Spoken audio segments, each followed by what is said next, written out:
performers, det er dem, som har svaret, at de i meget høj grad, eller i høj grad, skaber effekt af deres projekter. Så det vil sige, det der står hernede, som er realisere den ønskede værdi og gevinster fra kunderne, internt som eksternt. Det er det parameter, vi har valgt at sige, dem der lykkes med det er dem, som vi vælger at kalde high performance. Og når vi så lige kigger på de øvrige projektparametre, altså det klassiske købige budgetrekant med tid og budget og leverancer, så kan I se, så lykkes de rent faktisk også, dem der rent faktisk lykkes med at få værdi ud af projekter. Og de har samtidig tilfredse kunder, og de har også tilfredse projektdeltagere. Lad os prøve at følge lidt, hvad det er, som de gør, de her high performance, og det er det, jeg vil fortælle jer. Men når vi lige kigger på det, altså en klar strategisk retning, vi kan se, at high performerne, 65% af high performerne oplever, at de har en klar strategisk retning i deres arbejde. Og hele 89% af de her ekstra high performers oplever det til forskel fra low performerne, som kun i 19% af tilfælde oplever, at de har en klar strategisk retning. Og som I kan se, får det så også i virkeligheden lidt en effekt, som hænger rigtig tæt sammen i forhold til selve resultaterne for organisationens politik. Og det er jo sådan set, det synes vi er spændende. Fordi det betyder jo sådan set, at kan man ikke sige, det er det endegyldige bevis, det er lidt meget at sige, at 206 var, men det er i hvert fald en ret tydelig indikation af, at det er sådan ting, hænger sammen. At hvis man lykkes med sine projekter, så får man også bedre organisatoriske resultater. Og vi kan se, at en tydelig kobling mellem strategi, portefølje og målepunkter, det er virkelig det, der er nøglen for high performerne, i hvert fald i deres styring på porteføljeniveau med uden projekterne.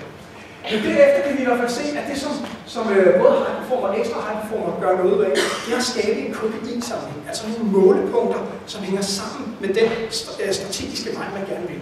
Så man sikrer, at hver projekt har et eller to, måske flere målepunkter, som peger i den retning, som man gerne vil gå, også i forhold til effekten. Så det vil sige, de er også dygtige til at følge op på effekten af projektet. Altså hvad er det, vi gerne vil have ud af det? Det gør man simpelthen undervejs i projektet. Man får det, man har opmærksomhed på, så hvis du ikke har opmærksomhed på effekten, så er der en god chance for, at du får det. Så derfor, jo mere opmærksomhed kan man lægge ned over, jo bedre. Vi mener helt klart, at man som projektorganisation skal have et fælles sprog og eksekvere omkring for at have effektivitet i sin projektudførelse. Og det vi i hvert fald kan se her, det er, at klare roller og ansvar og fælles sprog, det hænger næsten en til en sammen.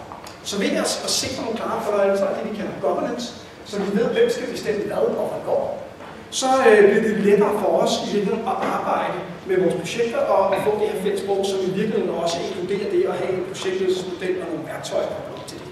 Det vil typisk være sådan en treenighed, som hænger sammen.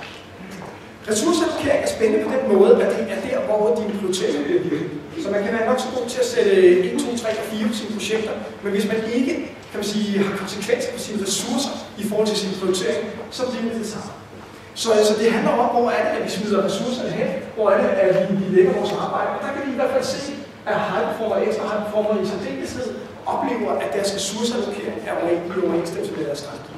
Og det betyder sådan set også, at de er nødt til at have en ressourceoverblik og mødes omkring det her i et ressourceallokeringsforum.